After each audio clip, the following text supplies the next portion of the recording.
Welcome to Back to Health, your source for the latest in health, wellness, and medical care, keeping you informed so you can make informed healthcare choices for yourself and your whole family. Back to Health features conversations about trending health topics and medical breakthroughs from our team of world-renowned physicians at Weill Cornell Medicine. I'm Melanie Cole, and joining me today is Dr. Matthew Fink. He's the Lewis and Gertrude Feil Professor and Chairman in the Department of Neurology at Weill Cornell Medical College and Neurologist in Chief at New York Presbyterian Hospital, Weill Cornell Medical Center. And he's here to tell us about CADASIL and raise awareness for this rare condition. Dr. Fink, it's a pleasure to have you join us. As always, you're a great guest. Can you start by telling us a little bit about this rare condition called CADASIL? Well, certainly. Thank you for asking.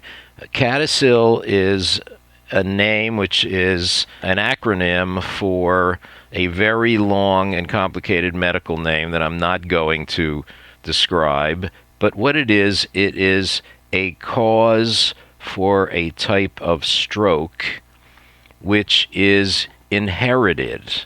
And it's a very rare disorder, but because it is inherited, it creates a tremendous amount of fear and anxiety among the general public, because stroke is the major cause of disability. It's one of the worst things that can happen to someone, and if someone hears that it's a stroke that can be inherited to other family members, children and grandchildren, it creates a tremendous amount of fear and anxiety. So if it's inherited, tell us a little bit about what that means, and because it certainly does instill a lot of fear. And many genetic disorders we have tests for, and they can get a genetic test to see if you're more at risk. Tell us a little bit about what that means when you say it's inherited. Sure. Well, for CADASIL, it's inherited in a form which we call autosomal dominant. And what that means is that if you, as a parent, have a stroke caused by CADASIL, and we'll talk about what that means to the person who has it, your children have a 50% risk of inheriting that gene, and that is a serious problem, as you can well imagine. And the other difficulty is that the person who develops a stroke from CADASIL will be at the youngest probably in their 30s. Now that's quite young to have a stroke, as you know. Most people who have strokes are over the age of 60. But even in the 30s, many people have already had children at that age. So you're faced with a real dilemma that you have this disease which causes strokes, and it's inherited at a risk of 50%, and you already have children. My goodness, what do you do with that one?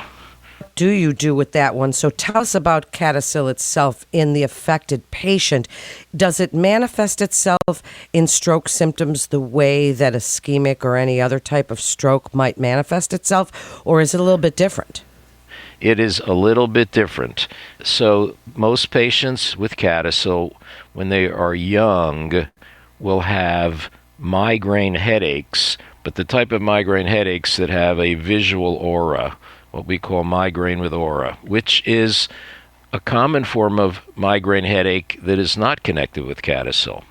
So just as an aside, when I see people who have migraine headaches with aura, I will quietly investigate without even bringing it up to make sure that they don't have something like CADASIL. And I won't bring it up with them because I don't want to scare them, and the vast majority of them will not.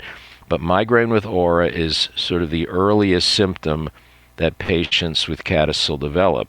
And then the condition affects the very small blood vessels in the brain.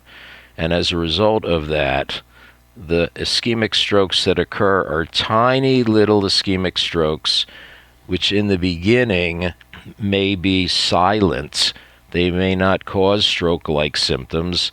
And the stroke-like symptoms we're talking about are sudden weakness, sudden numbness, loss of balance, loss of vision.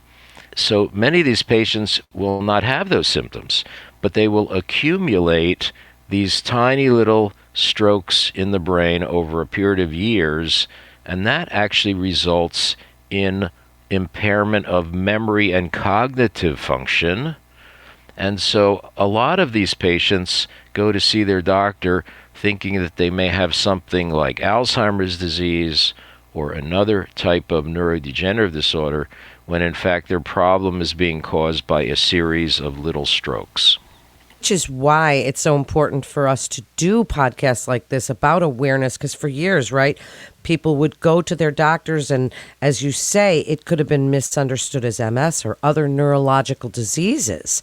So tell us a little bit about once we know what's going on. Are there treatments for the symptoms or supportive care? I'm glad you brought up the issue about MS, because I think in the past this condition was often misdiagnosed as MS because of the multitude of spots in the white matter that we see on an MRI. And at first glance, the doctor will say, oh, this is multiple sclerosis. In my own practice, I've seen patients where I know they have CADASIL, and we'll talk about how to make that diagnosis. I know they have CADASIL. I send them for an MRI because they're having some symptoms, and the report comes back to me that consistent with multiple sclerosis. And I know that they don't have multiple sclerosis. So it is a tricky situation for patients and for doctors as well. Then speak about how you make that definitive diagnosis. Sure. Well, the first thing is you always want to start with the symptoms. So if someone has small little ischemic strokes that we see on their scans, they have a history of migraine with aura, and then they're developing cognitive impairments, we can then do a genetic test on them. There is a gene test we can do, which is a blood test, and that can definitively tell us whether or not we're dealing with CADASIL. And that has made the diagnosis easy, but you have to think about it, and you have to do the test. Now, if there's a strong family history, sometimes we can make that diagnosis even without the test, and that's what we did in the past before we had the test. If there was a parent that had this and then children had it, and sometimes we could follow it through multiple generations. But it can become more difficult because a significant number of patients with CADASIL have what is called a spontaneous mutation. That means they did not inherit it from a parent. They developed it themselves during their own life.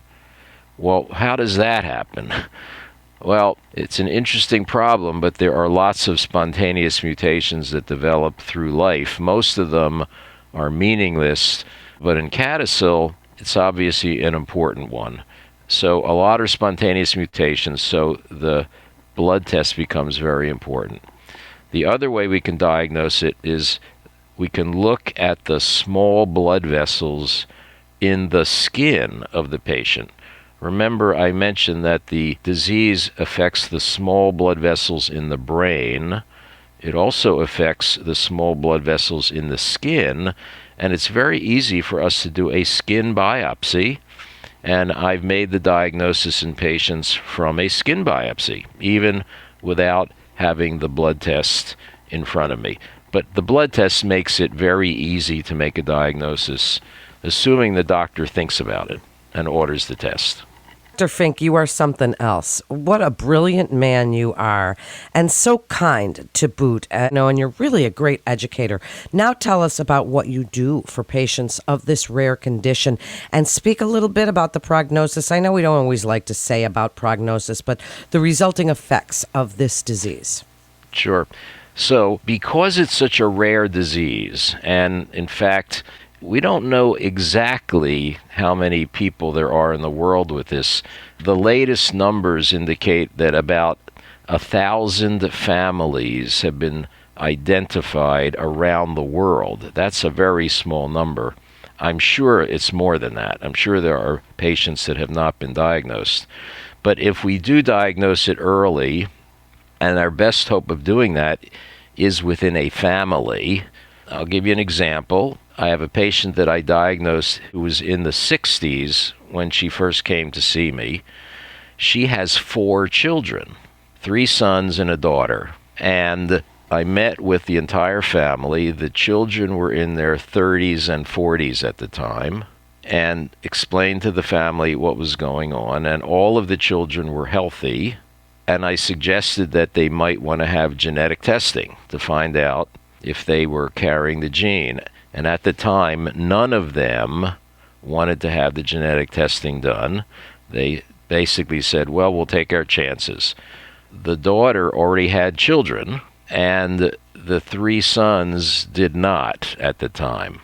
So years passed, and the 3 sons started to develop symptoms, and they had become married by then, and then they wanted to have children. So then they became interested in the diagnosis. And so what did we do? And this is actually a good news story, and it tells you why it's important to make an early diagnosis.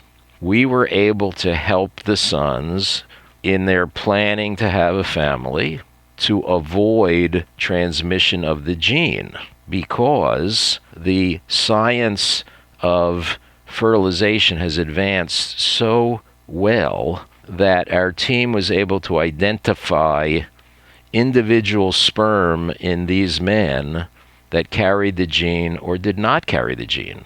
And therefore, their wives were able to go through in vitro fertilization with sperm that did not carry the gene. And therefore, they were able to have perfectly healthy children who did not have the disease. So to me, this is about the best thing that could ever happen in a condition like this. And it requires a team effort, not just a neurologist, because I don't know anything about how you do in vitro fertilization, but we have a great team that was able to do that. So it's a wonderful, wonderful story. And then fortunately, the daughter, who already had children, did not have the gene. She was lucky enough to not carry the gene, so her children were not at risk. Thank you for sharing that. That is a good news story. I love to hear things like that. So, as we're getting ready to wrap up here, what would you like the key takeaway to be? This is a rare condition, but it is in the neurologic disorder realm. So obviously you are somebody who works with people that are dealing with this condition. Tell us a little bit about what life is like for them, what you can do for them, and give us your best advice for people that are interested. Well, it's quite variable, and I have some patients who have a very mild form of the condition, and they live a perfectly normal life, and they're well into their 70s and 80s now, and they're doing well. I have other patients who are not doing well, and how we treat them is, as soon as we make a diagnosis, we begin to give them treatments to deal with all of the risk factors that we know are important to prevent a stroke. So we're extremely aggressive at treating their blood pressure, at treating their cholesterol. We focus very much on diet. We focus on regular exercise, which is extremely important. And we look for everything that we can do to reduce their risk of having a stroke. And it helps for many people. Unfortunately, there are some people that have a particularly bad form of the condition, and it doesn't help them very much. But I believe that most of these patients benefit from the treatments. And then, as I mentioned earlier, we certainly can do a lot to prevent the transmission of the condition to subsequent generations. Thank you so much, Dr. Fink. What a great guest you are, as always. Thank you for joining us and sharing your incredible expertise. And Weill Cornell Medicine continues to see our patients in person, as well as through video visits, and you can be confident of the safety of your appointments at Weill Cornell Medicine. That concludes today's episode of Back to Health. We'd like to invite our audience to download, subscribe, rate, and review Back to Health on Apple Podcasts, Spotify, and Google Podcasts. For more health tips, go to weillcornell.org and search Podcasts. And parents, don't forget to check out our Kids Health Cast. I'm Melanie Cole.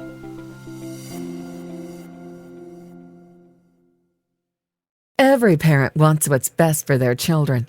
But in the age of the internet, it can be difficult to navigate what is actually fact-based or pure speculation. Cut through the noise with Kids Healthcast, featuring Weill Cornell Medicine's expert physicians and researchers discussing a wide range of health topics, providing information on the latest medical science. Finally, a podcast to help you make informed choices for your family's health and wellness. Subscribe wherever you listen to podcasts. Also, don't forget to rate us 5 stars.